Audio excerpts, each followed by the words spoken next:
आज हम प्रोकैरियोट्स में डीएनए रेप्लिकेशन के बारे में डिस्कस करेंगे।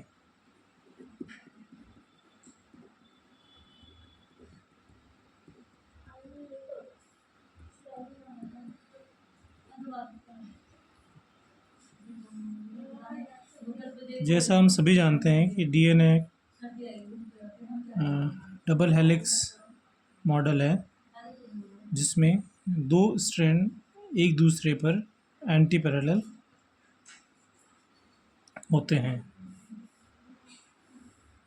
इस तरह का डीएनए के दो स्ट्रैंड्स होते हैं, एक 5'3" और दूसरा 3'5". तो जब हम रेप्लिकेशन की बात करते हैं तो रेप्लिकेशन हमेशा 5'3" डायरेक्शन में होता है।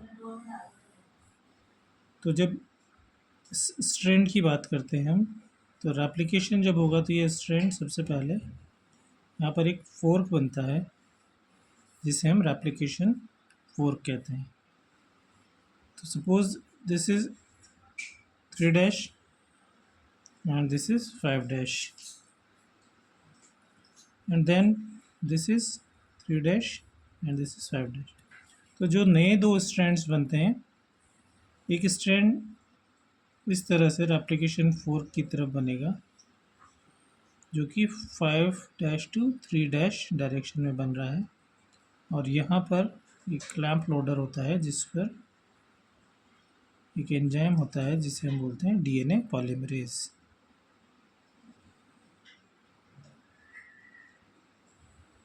थर्ड, इससे पहले सबसे पहले हम बात करें, सबसे पहले जो एंजाइम यहाँ काम करता है वो होता है टोपो आइसोमरेज,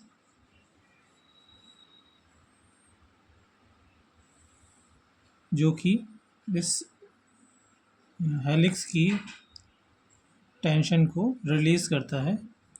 इसके बाद सेकंड जो इम्पोर्टेंट एंजाइम है, दैट इज़ हेलिकेज,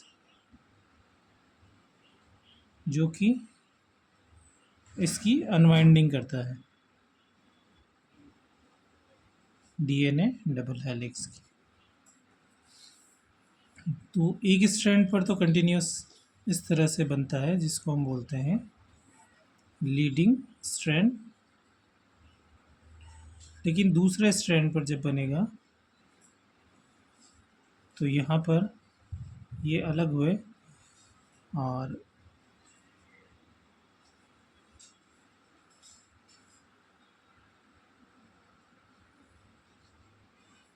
तो शुरुआत कहाँ से होती है? सबसे पहले एक प्राइमेज की हेल्प से एक आरएनए प्राइमर लगेगा। यहाँ पर एक प्राइमेज एंजाइम होगा जो इस पर एक आरएनए प्राइमर लगाएगा। ये है आरएनए प्राइमर, जिसको हम कह सकते हैं दिस फर्स्ट, जो सबसे पहले जुड़ता है। फिर इसके बाद इस तरह से यहाँ पर एक और डीएनए पॉलीमरेज थर्ड होगा, जो इसको आगे कंटिन्यू करता है। ये डीएनए के न्यूक्लियोटाइड्स को कनेक्ट करते हैं। तो ये एक शुरुआत होती है जब डीएनए प्राइमेज की हेल्प से प्राइमर फर्स्ट जुड़ेगा, और ओकाजाकी फ्रैगमेंट यहाँ पर एक बना है, फर्स्ट ओकाजाकी फ्रैगमेंट जिसको हम बोलेंगे। लेकिन अब आगे डीएनए के बनने के लिए यहाँ पर टेम्पलेट अवेलेबल नहीं है, क्योंकि यहाँ से शुरू हुआ था तो ये इतना ही टेम्पलेट अवेलेबल था। तो इस डीएनए पॉलीमरेज थर्ड के लिए आगे कोई टेम्पलेट अवेलेबल नहीं है, तो ये इसको छोड़ करके वापस से जुड़ेगा, यानी कि ये कंटिन्यूस स्ट्रैंड नहीं बनेगा। तो सेकंड स्ट्रैंड जो बन रहा है, इसको हम क्या बोलते हैं, एक जैसे एक फर्स्ट स्ट्रैंड चल रहा था कंटिन्यू, तो ये और आगे तक बन गया। यहाँ पर ये यहाँ तक था, थोड़ा और आगे बना, और ये वही डीएनए पॉलीमरेज थर्ड जो इसको कंटिन्यू आगे बढ़ा रहा है 5' to 3' डायरेक्शन। ये आगे आगे चलता जाता है टोपोआइसोमरेज, और उसके जस्ट थोड़ा पीछे होता है हेलिकेज, जो इसको कट कर रहा है। नेक्स्ट, अब फिर से एक इसको देखते हैं।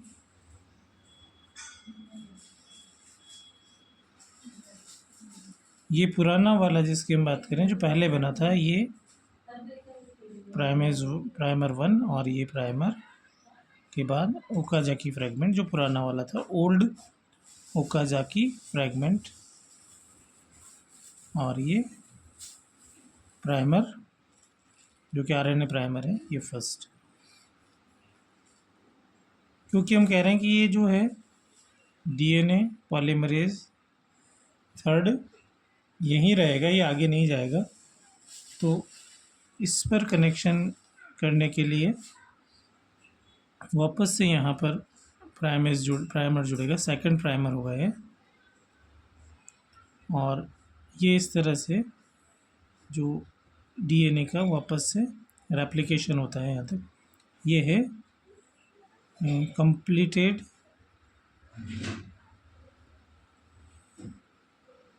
ओकाजाकी फ्रैगमेंट, जिसे हम कह सकते हैं सेकंड ओकाजाकी फ्रैगमेंट। ये फर्स्ट पहले बना। और यहाँ पर एक और इम्पॉर्टेंट प्रोटीन्स होते हैं जिनको एसएसबी प्रोटीन बोलते हैं, जो कि इस अनवाइंडिंग के बाद यहाँ पर जुड़ते हैं, जो कि सिंगल स्ट्रैंडेड डीएनए होता है उस पर, ताकि ये वापस जुड़ ना सके, वाइंड ना हो सके। नेक्स्ट स्टेप, ये कंटिन्यूस प्रोसेस चलती रहेगी इस तरह से, और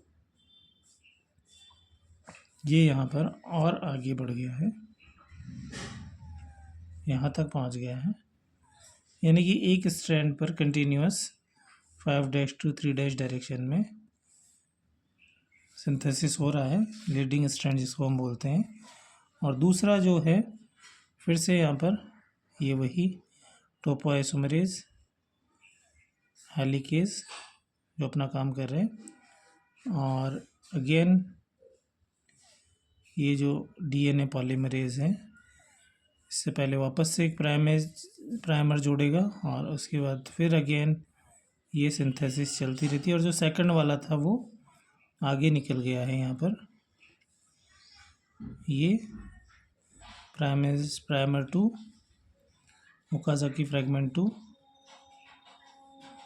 और उससे आगे थे प्राइमर 1 और ओकाजाकी फ्रैगमेंट 1। तो कंटिन्यूसली यहाँ पर डीएनए का रेप्लिकेशन हो रहा है। लेकिन जो ये दूसरा स्ट्रैंड है, इसको हम लैगिंग स्ट्रैंड बोलते हैं, क्योंकि इस पर जो डीएनए का जो रेप्लिकेशन होता है वो डिसकंटिन्यूस होता है।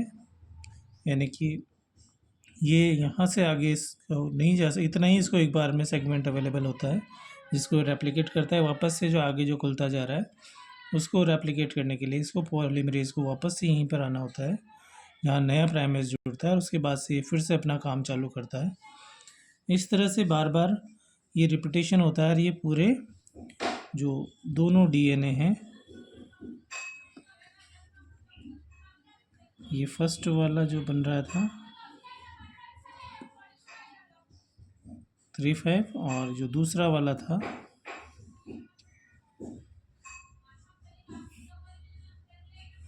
इस पर, दोनों पर नए सेगमेंट्स बन जाते हैं। तो ये हमारे न्यूली सिंथेसाइज्ड स्ट्रैंड्स हैं।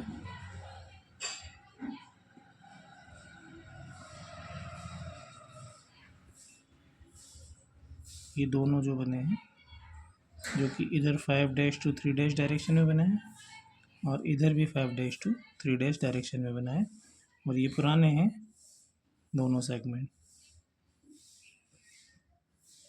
तो इस तरह से ये फॉर्मेशन होता है और दो नए स्ट्रैंड बन जाते हैं। तो यहाँ पर टोटली हमने देखा है कि कुछ एंजाइम्स जो काम करते हैं। सबसे पहले अगर हम बात करें, अगर उनको लिस्टेड करें, तो सबसे पहले जो ये होता है, ये है टोपोआइसोमरेज,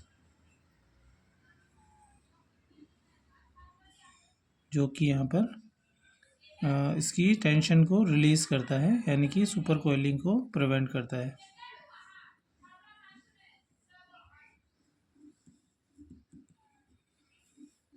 देन सेकंड, उसके बाद हेलिकेज, जो कि अनवाइंडिंग करता है।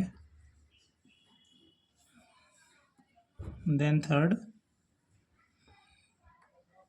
जो कि जिसको हम बोल रहे हैं SSB प्रोटीन, जो कि prevent the coiling of single strands. Then DNA polymerase third, जो कि DNA के जो डीऑक्सीराइबोन्यूक्लियोटाइड्स होते हैं उनको जोड़ते हैं। एंड वन मोर, जब यहाँ पर ये जो RNA प्राइमर्स होते हैं इनको रिमूवल का काम करते हैं, तो RNA प्राइमर्स रिमूव होंगे तो इनका काम करते हैं DNA पॉलीमरेज। फर्स्ट ये RNA प्राइमर को रिमूव करेगा एंड देन लास्ट में जब RNA प्राइमर रिमूव होते हैं तो जो गैप बनता है उसका गैप फिलिंग भी यही करेगा, यानी कि RNA के न्यूक्लियोटाइड्स को हटाकर उनकी जगह पर DNA के न्यूक्लियोटाइड्स जोड़ेगा। And finally DNA ligase